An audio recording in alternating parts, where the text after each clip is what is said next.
இப்போ பார்த்தீங்கன்னா இந்த டைல்ஸ் வேலை பார்க்குறதுல டைல்ஸ் வேலைன்னு இல்லை, எந்த வேலையிலையுமே கான்ட்ராக்டுக்காரங்க ஒரு ரேட்டு பேசுனாங்கன்னா அந்த ரேட்டை வீட்டுக்காரங்களும் சில கான்ட்ராக்டுக்காரங்க மற்ற கட்டட கான்ட்ராக்ட் இந்த மாதிரிக்காரங்க ரேட்டுகளை ரொம்ப கம்மியாக பேசுனா அந்த கான்ட்ராக்டுக்காரன் என்ன பண்ணுற, அதுக்கு தகுந்த மாதிரி தான் வேலையை பார்ப்பான். இப்போ கலவை 2 தடவை பரட்டுற கலவையை ஒரு தடவை பரட்டுவான். இப்போ பால் நல்லா ஊற்றி கீறுற இடத்துல இப்போ ஒரு 2 தடவை நல்லா கீறிட்டு 2 தடவை ஊற்றி பால் ஊற்றி பதிக்கிற இடத்துல ஒரு தடவை பால் ஊற்றி டக்கு டக்குன்னு அவசரமாக பதிப்பேன்.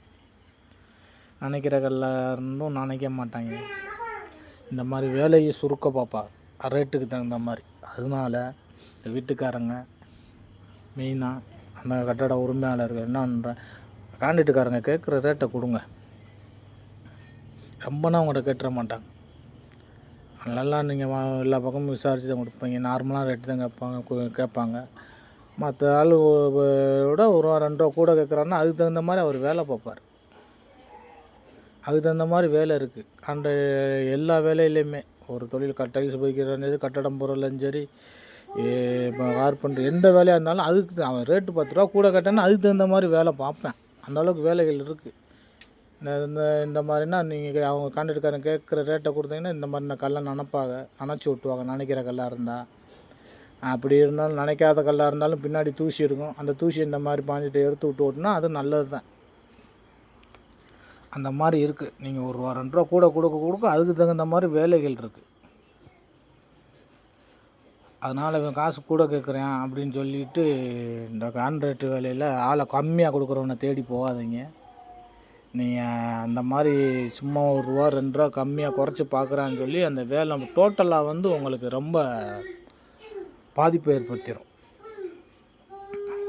அதனால் சொல்கிறேன், இந்த வீட்டு உரிமையாளர்கள் கான்ட்ராக்டுக்காரங்களுக்கு கொஞ்சம் ரேட்டு பேசினா அவங்க கேட்குற ரேட்டை கொடுங்க. ரொம்ப யாரும் உங்களை டபுளாக ஒன்றும் கேட்டுற மாட்டாங்க. அந்த 1 ரூபா 2 ரூபா 5 ரூபா அதுதான் முன்ன பின்ன வித்தியாசம் வரும். அதுக்கு தகுந்த மாதிரி வேலைகள் அவங்க பார்ப்பாங்க. அதனால் காசை குறைக்கிற வேலைன்னா குறைக்காதீங்க. தயவுசெய்து குறைக்காதீங்க. வேலைக்காரங்க குறைக்காதீங்க. நீங்கள் குறைக்கிறது நீங்களே தன் வேலையை தன் வீட்டை கெடுத்துக்கிற மாதிரி ஆயிரும். ஏன்னா ஒவ்வொரு கான்ட்ராக்டுக்காரங்க என்ன பண்ணுவாங்கன்னு சரியாக பார்ப்பாங்க.